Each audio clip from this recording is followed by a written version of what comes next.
Yastyaktvā rūpamadhyam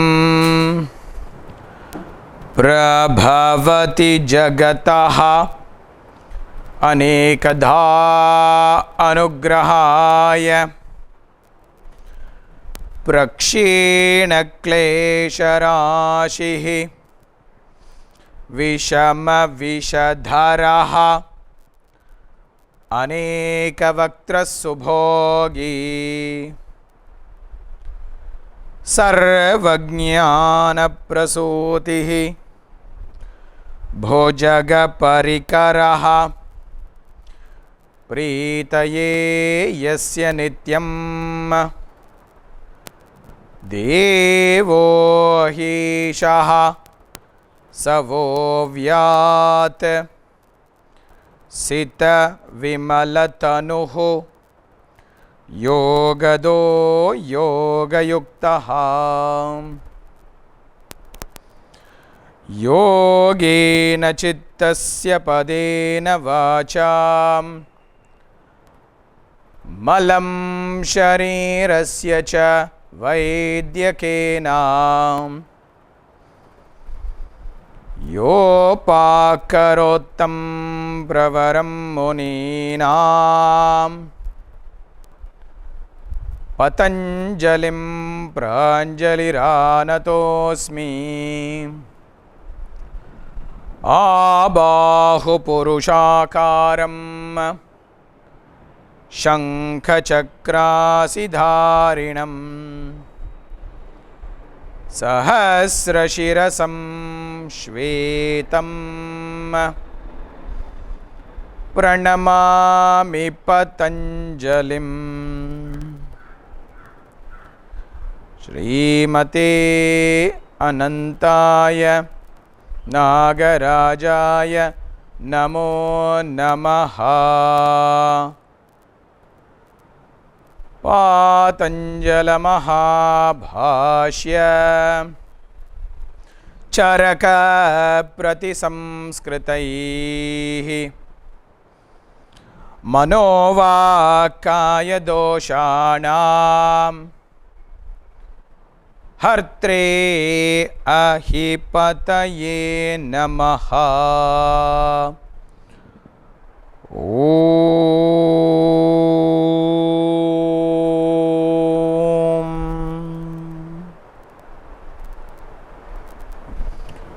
So, good morning everybody, namaste.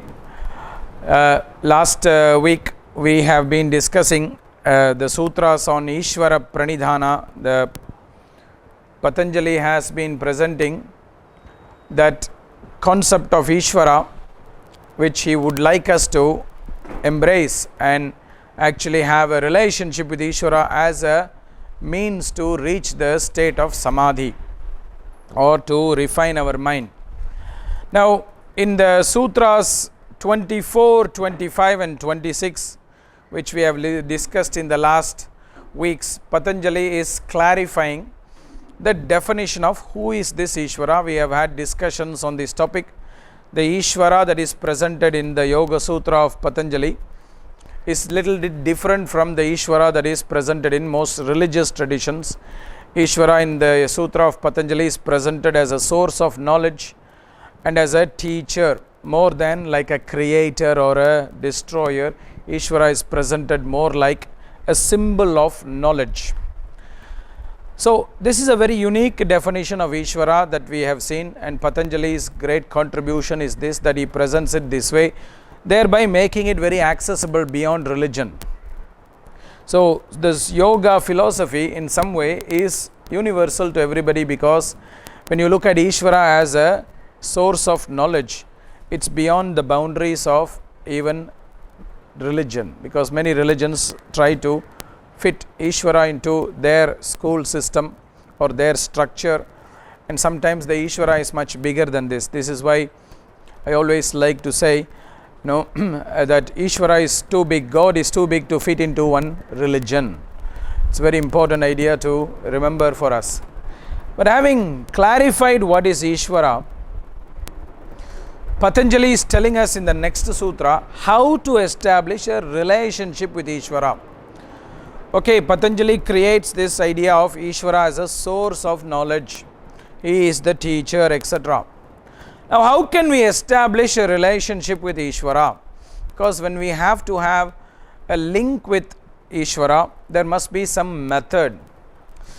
Can we relate with Ishwara through asana? Can we relate with Ishwara through pranayama? Can we relate with Ishwara through meditation, etc.? Is a question that people can ask. Patanjali provides the answer. Tasya vachakaha pranavaha. He presents this answer saying the means to relate with Ishwara is through sound, mantra. Tasya vachakaha pranavaha tad japaha tad artha bhavanam. Two sutras he is presenting, and he says Ishwara is referred by the mantra which is called as Pranava. Pranava is a mantra and we have to relate with Ishwara through this mantra. There are many layers of meaning that comes. This sutra is one of the most favorite sutra for me personally, but also it's a very crucial sutra because this sutra defines the first tool of yoga. So far, if you have seen, Patanjali does not specify any particular form of tool or practice. He just gives general idea saying practice with faith. But in the 27th sutra of the first chapter, for the first time, he is presenting the tool which we can use to reach the state of samadhi or the highest state of mind. This is mantra. That's why I say to a lot of teachers of yoga that the first tool of yoga that is presented by Patanjali is not asana. It is not even pranayama. It is not even meditation. It is actually the practice of mantra. Mantra is the first and the most important tool of yoga, and this we have to accept and understand because there is proof in the sutras itself. Before that, there is no particular straightforward tool that has been presented by Patanjali. The reasoning for this can come from the Sankhya philosophy which Patanjali borrows. In the Sankhya philosophy presents the origin of our human body, human structure. It says that the human structure is going through an evolution of many different layers, one evolving into the other. And at some point, matter starts to manifest. Prior to the manifestation of matter, there was subtle mind structure. Prior to that was just pure consciousness. The moment matter has to manifest into the form that we are in, what is called the elements, the bhutas. The bhutas, the elements, has to come from something else which is called as tanmatra. The word tanmatra means the fundamental matter, fundamental structure. It's from this fundamental structure that matter is manifesting in our system. We talk about what is called the matter that is linked with consciousness. It's not dead matter, like a stone is not manifesting in this way. We are alive. From the mother's womb, we are manifesting because we are already alive, because there is a connection to consciousness.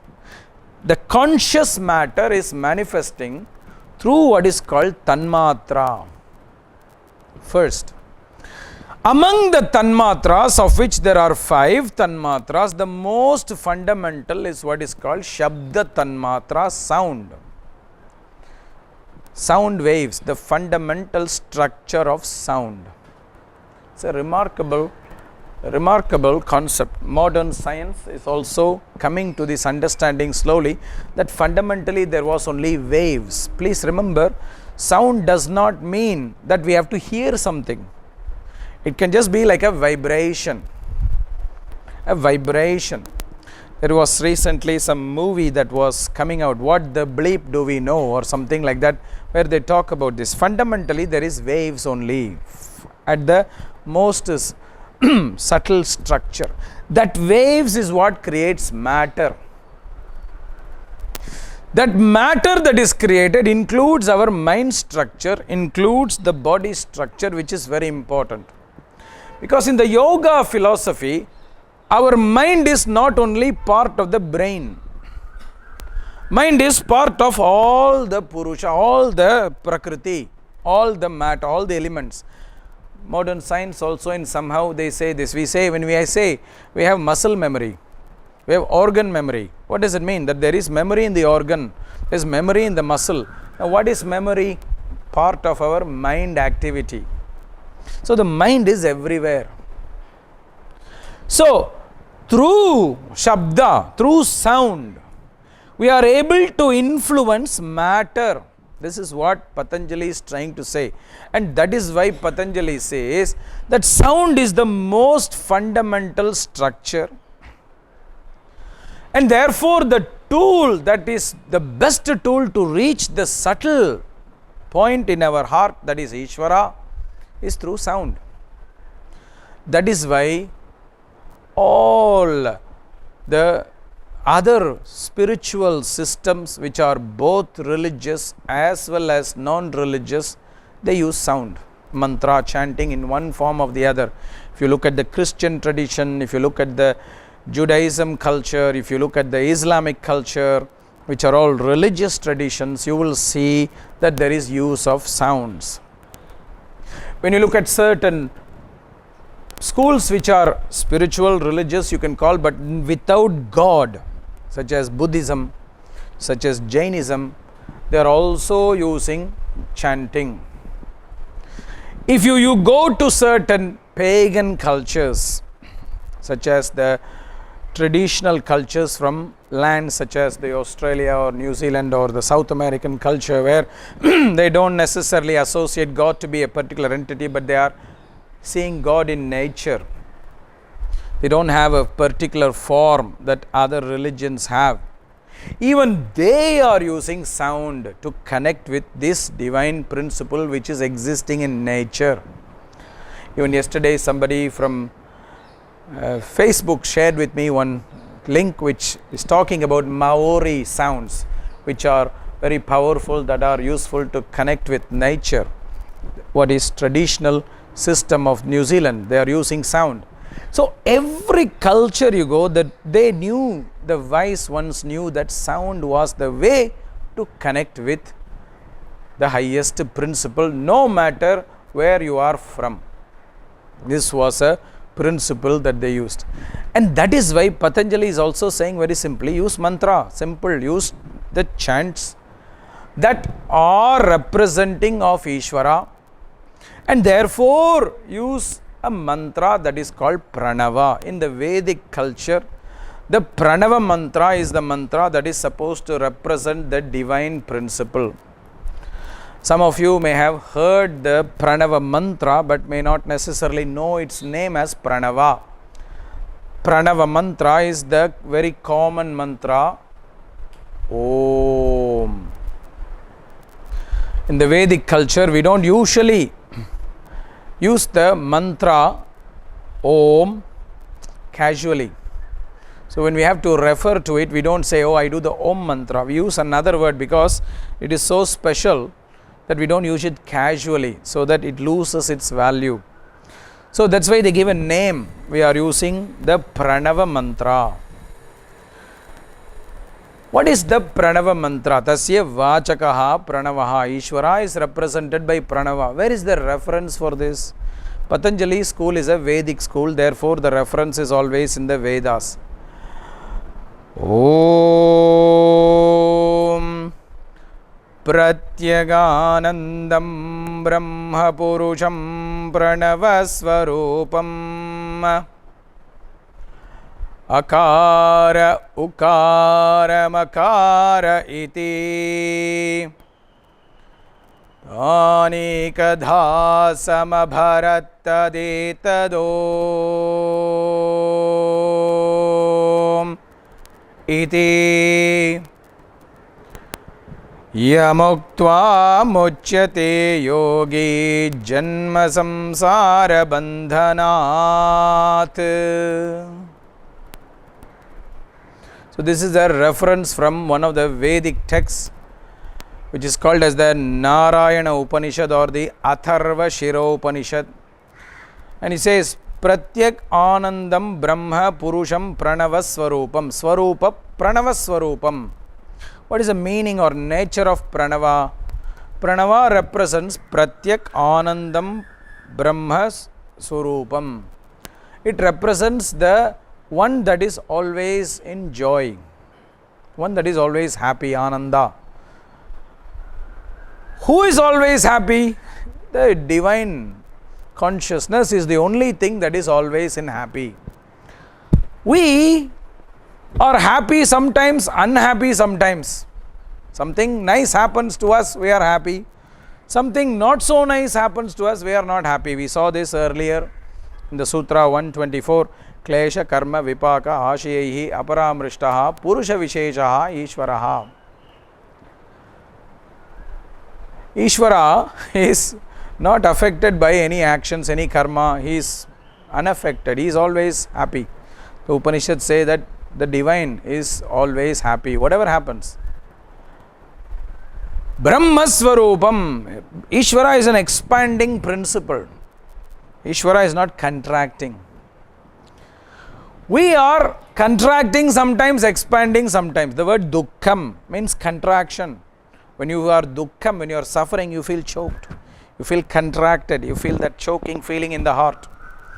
Whereas sukham, happiness, we feel expansive. We sometimes contract, we sometimes expand. Ishwara is always expanding. Ishwara never contracts. It's also in science now they are saying. There's a principle which says energy is always expansive. The energy of the universe never contracts. So Ishwara is represented by this Pranava. This is what it means. Akara, Ukara, Makara iti.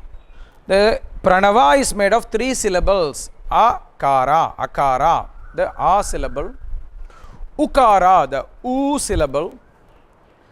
Makara, the syllable. This is what is Pranava.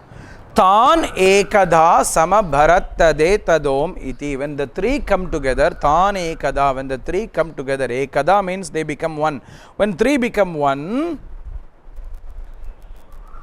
they become Om. Etad Om iti. This becomes Om. Yamuktva muchyate yogi janma samsara bandhanat. When we recite the mantra Om, the Pranava, janma samsara bandhanat, we are freed from the cycle of suffering. Because it takes us closer to the Purusha, it takes us close to the divine. You know, sometimes when you are suffering, you ally yourself with somebody very strong, you feel comfortable. No? When you are in danger, you ally yourself with somebody who is strong, then you feel safe. That's what happened in world politics. Everybody wants to align with the superpower, and then they feel very secure. Now, who is the ultimate superpower? Paramatma. So, when you recite the Pranava mantra, you go closer to Paramatma, and when you stay close to the divine, you feel safe. You don't suffer anymore. That's what this mantra is explaining, this passage is explaining. So, Patanjali is saying, when we are wanting to relate with Ishwara, we should use mantra. Now, what is the meaning of Pranava? What is the meaning of the Pranava mantra? What is this mantra represent? Akararto Vishnur Jagadudaya Raksha Pralayakrit Makararto Jivastadupakaranam Vaishnavamidam Ukaro Ananyarham Sambandhamanayoho Trayisarastriyatma Pranavamimamartham Samadishat. Akara, the A syllable, represents the divine consciousness. In yoga language, we call this Paramatma, the universal consciousness. Makara, the syllable, represents Jiva, the individual consciousness, Jivatma. See, each of us, we have one consciousness inside us. That's why we are a conscious being. Each of us, we have a consciousness that is inside us. But then there is another consciousness, that is what is called the collective or universal consciousness, that is the higher consciousness, that is Paramatma. The Akara represents the Paramatma, the Makara, the syllable represents the individual. The Ukara, the U syllable, represents the relationship, Sambandha, the relationship between the two. We have a relationship with the divine, whether we acknowledge it or not. We are having a relationship with the divine consciousness. See, sometimes I meet people, they say, oh, I ask them, how is your relationship with your parents? Oh, I have not talked with them for 20 years. Now, whether they don't talk or not, whether they talk to them or not, they cannot change who the father is, who the mother is. I don't talk to my children for 20 years. Whether they like it or not, they cannot change the relationship with their child. Husband or wife you can divorce, but mother, father, children you cannot divorce. In the Vedic philosophy, they say the relationship between us and the Paramatma is more like mother, parent, child. Because the universal consciousness is what is creating the individual consciousness. Where do we have consciousness from? It comes from the source. So whether we acknowledge it or not, that we are dependent on it, that we are connected, related to it. Let us not use the word dependent because some people may not like it. That we are connected to it is a fact that we cannot refuse. There is a sambandha, there is a link. My father always used to take the example of the sun. Many people, they don't even wake up early enough to see the sunrise. Sometimes they don't even see the sun. They just wake up, they are inside the house. Then they drive in a car with their sunglasses and all these protective shields. They drive in a car, they go to an office which is all closed windows. They work 8 hours, sunset happens, then they come back in the dark, sleep. They don't see the sun. They don't acknowledge the sun. They don't say, thank you, sun, for giving everything that you are giving. Now, whether you acknowledge the sun or not, we are dependent on it, and it is always giving some light and some other things as well. So, whether we acknowledge this relationship or not, we have a relationship to that source, the sun. The same way in the Vedic tradition, they say, whether we acknowledge it or not, there is a relationship we have with the divine consciousness. We may not acknowledge it, but it doesn't mean that it is not there. Even if you have an aversion to it, that's a form of relationship. You don't like somebody, it's a relationship. You like somebody, it's a relationship, it's a form of relationship. In one way or the other, there is a relationship. That is what is sambandha. Sambandha means a relationship. We are dependent in some way or the other to the divine consciousness, the divine source of knowledge. We don't have to look at it as creator. We can at least say it's a source of knowledge. That's where it's coming from. So that is what Patanjali is saying here, that we need to use this mantra. Why?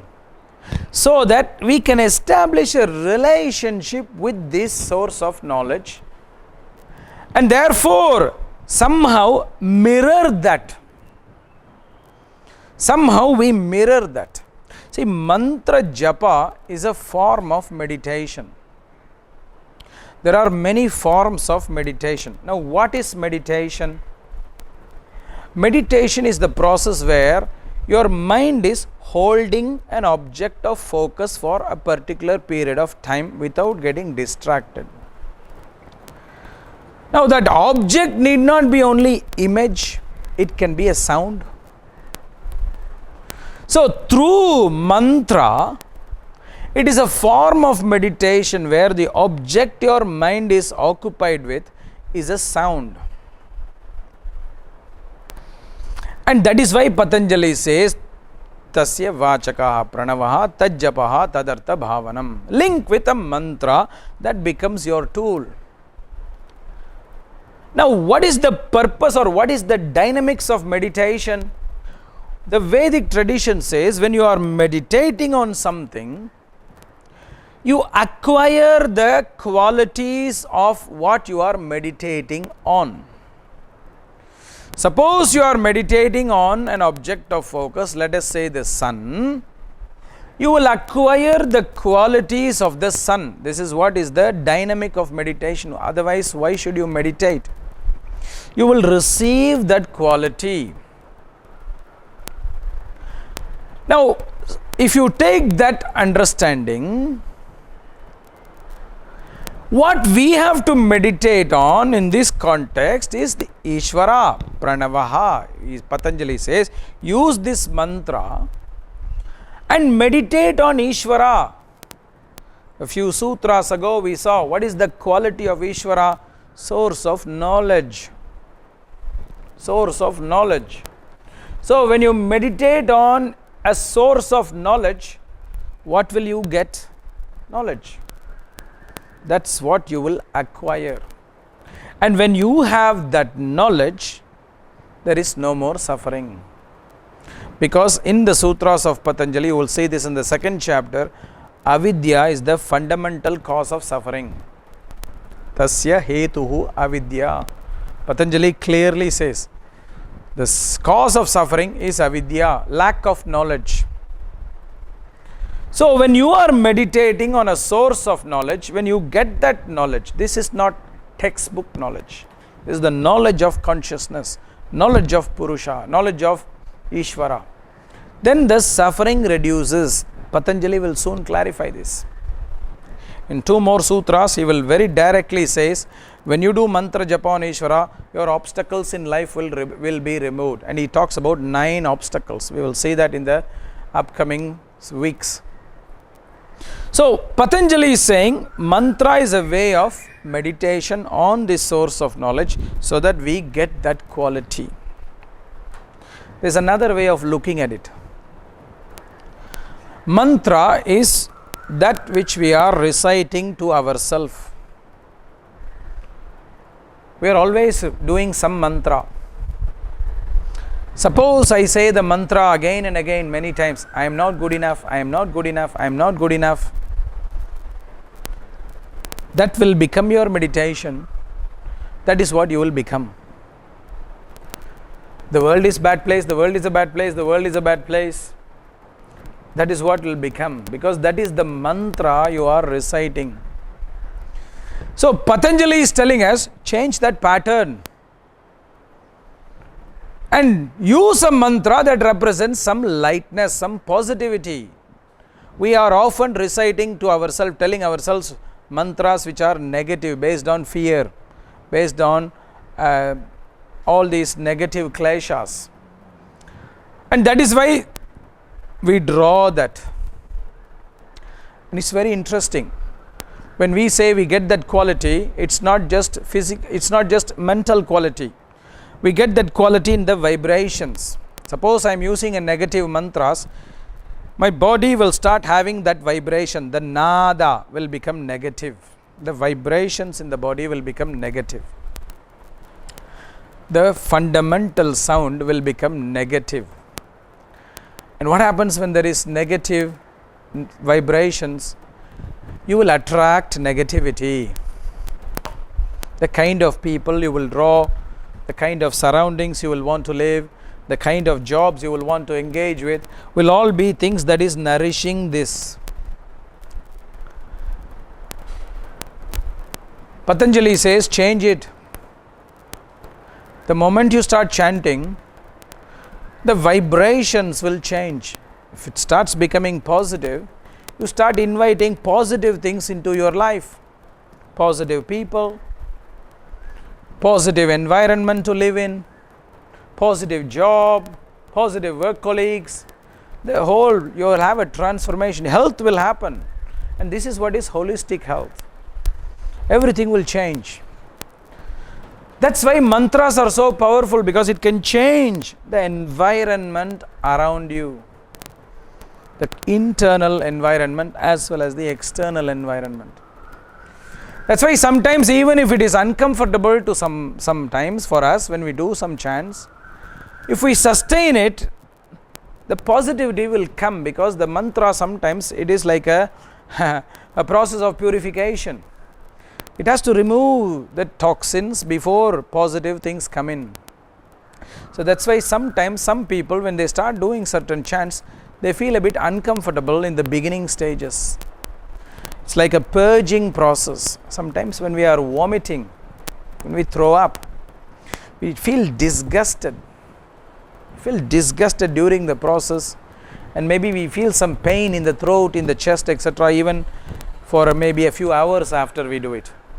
But a day, 2 days later, we feel healthier, because all these toxins are gone. It's the same way. Sometimes there is some disturbances that can happen. This is a experience I have seen in many students I've worked with, my own self. It's a very powerful technique, this mantra. That is why Patanjali presents it as a first method, and that is why mantras are the first tool of yoga. Today the world is so obsessed with asana practice. Asana comes only in the second chapter, somewhere later. It doesn't even come in the first chapter. Comes in the second chapter towards the end. In 46, Patanjali says, okay, let us now talk about asana. Almost half the text is over by that time. Whereas mantra, he gives it right in the beginning. That's why we need to embrace this idea. It's unfortunately many people are very uncomfortable with mantra, because people don't like to use the voice, because we have lost our voice.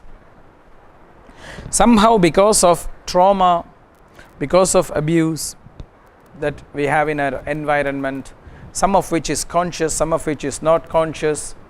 For example, many people think it's very normal childhood that they may have had, but they may have grown up in a family where the parents would have followed a policy that children are meant to be seen, not heard. And now that will be very normal for them, because they are so used to it. So children cannot talk. They have to shut up. Now this is a trauma that is not conscious. So people have lost the voice. So very often people are very uncomfortable to even hear their own voice. And sometimes trauma, because people have called out for help, but then the help has not come back. So they are afraid to use their voice. Disease also changes the quality of our voice. So many people have lost their voice, their original voice, their own voice. So mantra is a process of rediscovering our own voice. That's why in the second chapter, Patanjali talks about mantra as part of svadhyaya. Svadhyaya is self-inquiry, self-discovery. And all the great acharyas are saying how to do self-inquiry, how to do self-discovery. Pranavadi mantra japaha. You have to do mantra japa for you to understand yourself. Because through the process of mantra, you will rediscover your own voice. Voice again is not only what you speak, it's also your vibration. It's very, very important, my friends, to reflect on this. Why sometimes when we meet somebody and we don't even know them before, but we feel uncomfortable with them? It's because our body has a vibration. Their body has a vibration. You take any entity in this world which has a cavity, it has a vibration, sound. Our body is like a cavity, it has lots of holes, so air can go through. There's vibration, there's a sound. This is what in yoga, hatha yoga, they call it nada. There's an inner vibration. This is vibration that is representing of our quality of existence at that moment. Now with a certain vibration, I meet another person. I have some vibrations, they have some vibrations. Now if that vibrations create a harmony, then immediately we like them, we take to them. There is no reason to explain that. Immediately we like them. Whereas if the vibration creates a disharmony, somehow we feel uncomfortable. So we may not know them from before. We don't know that person, we have never seen them, never heard of them, but suddenly we feel uncomfortable. It's because of the sound, shabda, the vibrations. The same can happen between you in a hotel room. Sometimes you travel, you have to stay in a hotel room. Hotel room is also a cavity. It has a vibration. Now you have a vibration, the room has a vibration. Suddenly it doesn't match. You feel uncomfortable in that room. Strange, I feel strange. You call the reception. I'm not feeling comfortable, I want a new room. And the guy is asking, why? Is the TV not working? You say, no, it's working. Oh, is the minibar not working? No, it's working. Is the view not good? No, the view is good. Then what? Oh, I don't feel comfortable. The guy thinks you are crazy. But it's a real feeling that sometimes we feel uncomfortable in certain places. Why? Because that place has a vibration, we have a vibration, it doesn't match. For somebody else, that place may be fine. For you, it's not fine. At that moment, if you change your vibration, it changes your relationship with that place. That is why we need mantra to change our internal structures, the vibrations that our body is resonating, so that the kind of people we are drawing, the kind of relationship we are having with a person, sometimes we don't need to change the person. Not saying, well, if you have a bad vibration with your husband or wife, you should leave them. But sometimes if the vibration changes, the quality of relationship changes. It becomes better because there is something positive. This can also happen. That is why Patanjali, in the couple of sutras later, he will say, many of the obstacles that you have in life will go away. Because most of our obstacles are within us, it's not outside. And that is what we have to change. We have to change what is within. My father always used to say, Patanjali also says this in the 4th chapter, but I remember more easily my father's words. He always used to say, you will only see in others what is already there in you. If I see you as a bad person, it's because I have something bad. That is what is reflecting. If I see somebody as good, it's because I have that good in me. If I see an object as good, not just people, an object, it's because there is something good in me that I see that as good. If I see something bad, there is something bad in me that sees this. Patanjali says the same in the 4th chapter. He says, we mirror what is within us on the outside world. We mirror. If I am very judgmental of people, it's because I have that in me. It's not because they are making mistakes. It's because I have that. Whereas if I have a lot of compassion for other people and I see, oh, that person is so compassionate, that person is so compassionate. If I can see compassion in another person, it's because I have that compassion in myself. Whereas if I see, oh, he is always criticizing, he is always negative, he is always bad, it's because we have that inside us. And that is what we have to change. Sometimes we don't know that. We can easily see in others, we don't see in ourselves.